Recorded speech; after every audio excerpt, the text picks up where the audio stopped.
The Boston Celtics have to shed salary this offseason after dealing with an injury to Jason Tatum in the Eastern Conference semifinals. It is clear that this team is going to have to move off of some of these larger scale contracts to get a little cheaper and to stay afloat, to rebuild and with Jason Tatum post his injury. But that being said, the Celtics are not stuck. The Celtics are not going for a fire sale, and the Boston Celtics, I can tell you for sure, are going to make sure that they get their best offers out there for these players. So we're going to dive in and we're going to explore the Boston Celtics offseason breakdown here, giving you guys my thoughts on what the Celtics should do this offseason on the trade market and in the free agency / draft market as well. If you guys do enjoy the content, let me know your thoughts down below. If you think I did a good job with the Celtics, give me a thumbs up or a thumbs down if you think I did bad. And if you enjoy the content, definitely check out the other videos on this playlist, as there's an abundance of them down here as well. But without further ado, let's dive in and let's explore these Boston Celtics. Now, obviously, if you saw the background of my room or have seen these videos, it's pretty obvious. I am a Celtics fan. So I have a little bit of knowledge of what this team should do and kind of what they should not do this offseason. We saw the Celtics last year have a fantastic regular season, finishing 61-21, falling just 3 games shy of the Cleveland Cavaliers, but still having a dominating regular season while still dealing with some injuries to some of their players. And they had a good round versus the Orlando Magic, but fell short versus the New York Knicks in some collapses late in Game 1 and in Game 2, with also dealing with Kristaps Porzingis dealing with an illness, not playing 100%, and also Jaylen Brown playing on a torn meniscus, and Jason Tatum obviously tearing his ACL in the Game 5 of the Eastern Conference semifinals. But with that all being said, it's not like the Celtics need to completely reset. It's not like they completely need to strip down, but they definitely do have to make some moves to keep this team still relatively afloat next season, but also looking into the future as well. Like I mentioned with the Celtics, very similar to the Phoenix Suns,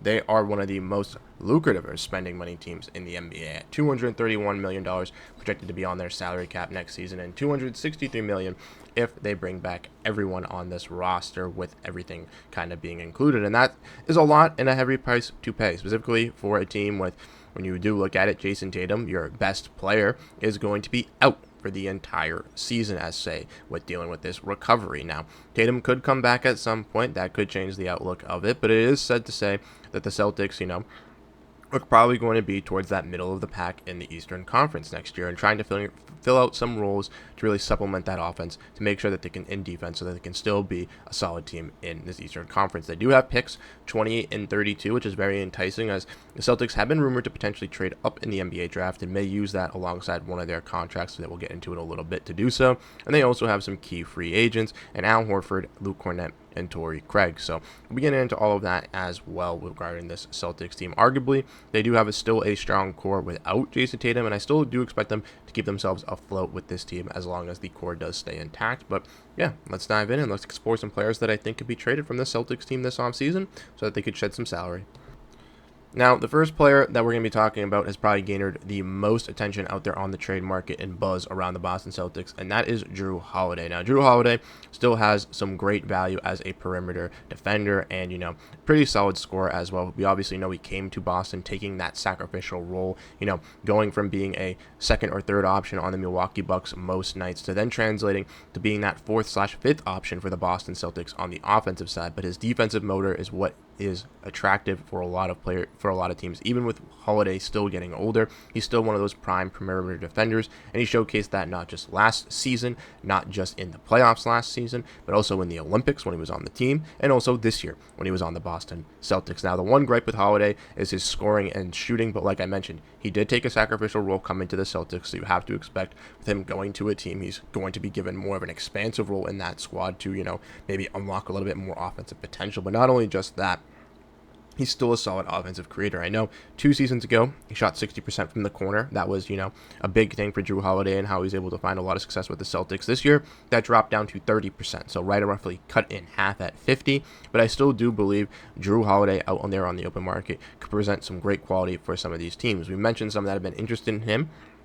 We've heard the reports of the Kings. We've heard some reports of potentially the Clippers, maybe even the Mavericks. And I do think there will be some other wild card teams in there as well. Not to mention, Jrue Holiday, as being an NBA veteran, also presents himself as a great leader and a voice in the locker room, and could definitely help one of these younger squads kind of getting back a piece that can kind of substantially hold them over and fill in a role for them while they kind of continue to grow. And I think a guy like Jrue Holiday could really make that impact, or once again, he could be, that fourth option on a championship contending team, similar to where if he would, or third, fourth option, similar to where he'd be going to in a Dallas or in a Los Angeles Clippers.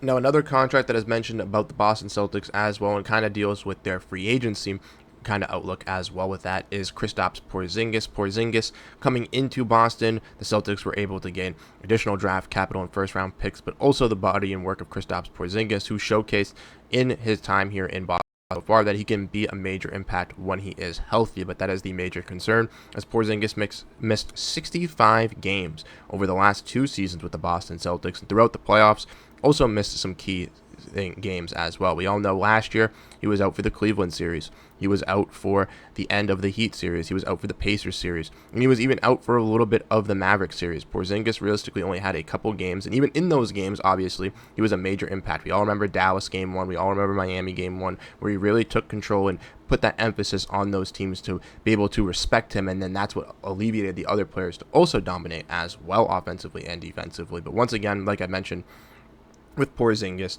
the injury and the illness concern as well, one coming over from last year into the playoffs that really hindered his play, is something to keep an eye on. Now, Porzingis is a little bit easier to be traded from the Celtics compared to Holiday, as Holiday has 3 years left on his deal, so a team would have to be knowing that they're going to be getting Jrue Holiday in his mid to late 30s here, where for a team trading for the Kristaps Porzingis, they would be getting him on a 1-year deal, which allows them to use him as a rental and potentially extend him to a cheaper offseason deal if he does succeed or does look solid for that team. And or that team could also trade for Porzingis with some bad contracts or salary fillers and expiring contracts, and basically just rip the Band-Aid off after this season and go another direction if it doesn't work, allowing Porzingis to find a new home in free agency. I do believe for the Celtics, though, that there is the option of keeping Porzingis, as his value isn't obviously the highest, and if you want to optimize the best possible trade outcome, you could keep Porzingis for the season, and you don't have to drop below the second apron until the end of the year for these penalties to expire. So by trade deadline, if Porzingis was working solid in a lineup alongside Derek White and Jaylen Brown, where he was that second or third scorer for this team, you could see a value where Porzingis market goes up, and therefore the Celtics are able to get net a bigger return around the trade deadline. The only concern revolving around that is who are the other centers on the roster at that point, and can Porzingis take that leap? It's going to be something to keep an eye on gearing close to the draft on what the Celtics are really gauging with Porzingis' market, and also with the Euro basketball with him playing in Team Latvia, to keep an eye on if they don't make a move before the draft, to seeing if his performance there maybe sparks a bigger market for him in the offseason later on.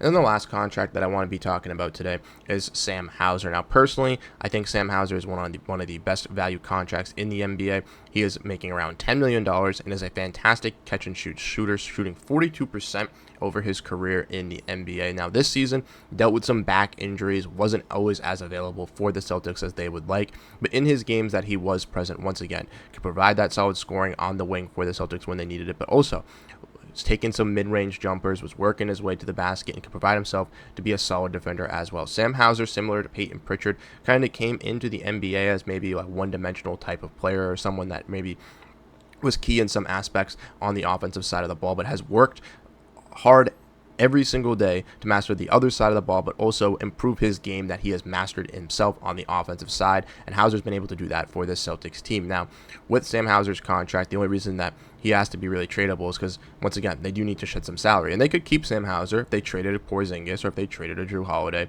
but it is seemingly kind of a question mark revolving around Sam Hauser here, where he could really fit, because with his $10 million contract, he can easily fit into some of these teams' cap space on draft night, to where the Celtics don't have to acquire any money back and can shed the full-on $10 million, or acquire either a veteran minimum contract or even a draft pick back to kind of reevaluate their assets and get a little bit younger and shedding some salary as well. That's where it's also something to keep an eye on with Sam Hauser. Personally, I do believe a lot of teams around the league would really would benefit in off of a guy in Sam Hauser. He's a valuable 3-point scorer, and I do think out there on the open market, he will command one of these kind of younger teams to really go out there and all-in trade for him. I know Orlando just traded for Desmond Bane, but they were a team I kind of really liked for him. I think Detroit's a nice little fit.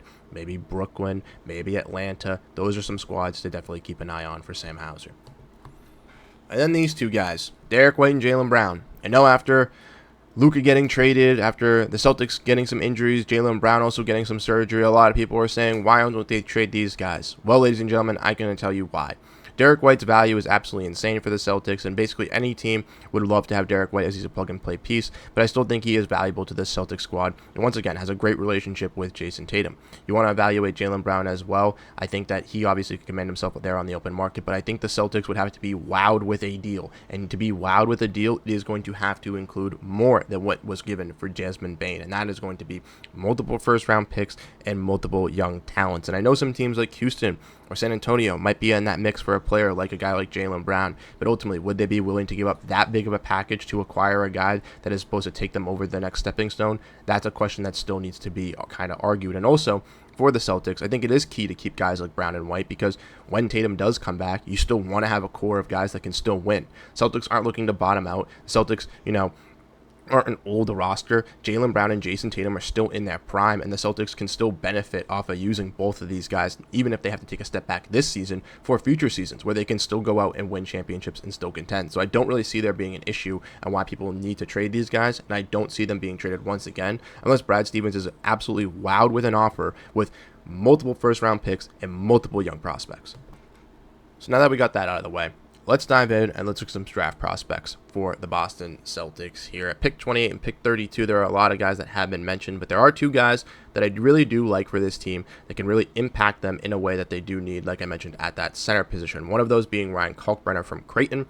He is a fantastic big man, very similar to Luke Kornet, a little bit of a slower big, but solid rim protector. He can pass the ball pretty solid. He's a pretty good shooter as well. Not the greatest shooter, but can stretch out to the three-point line if he needed to for this Celtics team, but is a great rebounder, and just I think could realistically do the role of Luke Kornet the Celtics do need if they were to lose him. And the other is Maxime Reynaud from Stanford. I do believe that Kalkbrenner will be more likely available for the Celtics than Reynaud, as Reynaud has risen a little bit with the draft combine, but like I mentioned, he's previously kind of similar to a Kristaps Porzingis type, a stretch 5 shooting big that can work very low in the post, has a really solid three-point shot, and if the Celtics are looking to replicate or replace a player in Kristaps Porzingis' same position or skill set, a guy like Maxime Reynaud, I think, in my personal opinion, would be the guy that I would be looking for if I were the Boston Celtics. Like I said, I do believe with the center market kind of being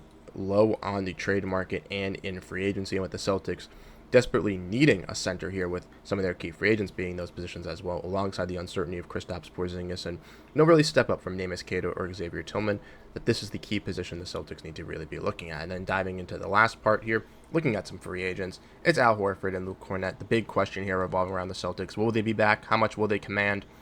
I'm talking about Al Horford. I know a lot of people have brought up the possible retirement question, and the latest from Michael A. Scotto reports that Al Horford is most likely not going to retire, and I had that kind of feeling going into it. Last year, following the NBA championship, he still said he had more to go. This season, throughout the year, he had more left in the tank, and I don't see Al Horford really retiring because Jason Tatum got injured and the Celtics window is completely done, so I'm done with basketball. I don't see that being the case. He has a great relationship with Jason Tatum already on and off the court, and I truly do believe that a guy like Al Horford will stay in Boston. Now, will it be at the veteran minimum contract because that's all the Celtics can offer to afford him? Maybe that's the case, and I do think Al would be willing to take that veteran minimum to come back to Boston and play with this team. That's just the main question. Or will Al kind of look back to his days when he first left Boston, when he went to the Sixers, and say, hey, I want to go to a team and go compete for a championship and go do that again. Now, personally, I think he learned from his first mistake when he came back to Boston that that wasn't the right move and that he should stay in Boston, and I don't see him realistically doing that. And I also don't see him wanting to ring chase because he already won a ring with Boston just last season. So I think those kind of eliminate those options for Al Horford. I would expect him to be back with the Celtics. Maybe it's a little bit more than that veteran minimum. If the Celtics do shed some more salary, want to give Al Horford a contract that he's a little bit more deserving of. But If they sit on the better minimum, I could see that. Luke Cornett, someone who did take a pay cut to come back to Boston last season, had a great year for the Boston Celtics. An underrated big, stepped in for the Celtics when everyone really counted him out in the beginning of the year and the overseas in Abu Dhabi with the first preseason game versus the Nuggets, and he was dominant playing that Celtics starting center look. And the Celtics used that alongside Neemias Queta throughout the season in some lineups. Each guy had benefactors in both, but Cornett proved to be that long-term stay and very valuable piece. He works great alongside Jason Tatum in the pick and roll, and I would be shocked if the Celtics, ultimately do lose him. I do think that with trying to trade Porzingis and stuff like that, maybe drafting a big, maybe that does point the way of Luke leaving. But I wouldn't be shocked either if Luke does take that hometown discount because he loves the city of Boston, and he's a guy that went undrafted, grew through the G League, and found his reign through this city. So I don't see him potentially leaving that with all the connections and connectivity he does have. But also, he could be out there and say, hey, I'm getting offers of 8 to 12 million and I'm not getting that from Boston. I need to take the money, and I would not be shocked at that either. But personally, I do think both of these guys will be back, but if I had to choose which one would be back out of both, I would choose Horford. And that's going to do it, ladies and gentlemen. That's the Boston Celtics offseason. Like I said, trying to trade Porzingis, maybe they don't trade him right away. Trying to trade Drew Holiday, trying to trade Sam Hauser. I think those guys kind of will be the first dominoes to fall for the Celtics. I do feel like Porzingis will be the last. And once again, it all really hinders on what the Celtics do in the draft. Do they trade up? Do they select two bigs in the draft? Do they try to get Luke Cornett and Al Horford back? Those are all the realms of possibilities really to be open. Because I could see the Celtics trading Porzingis, getting back Luke Cornett and Al Horford and having the money to save them, and still drafting a center and still having that flexibility in the front court as well. So lots of questions to ask with the Celtics team, a lot to break down as well. Once again, thank you guys so much for tuning into this offseason breakdown here, looking at the Boston Celtics. If you did enjoy the content, leave a like and check out the other videos in the playlist, as once again, we've gone over abundance of teams already. I believe we're on episode 24 today, or 25, so just crazy that we've gone through almost every single team so far. So once again, thank you guys so much for tuning in. I really do appreciate your support, and I'll catch you guys in the next one. Have a great rest of your day, and peace out.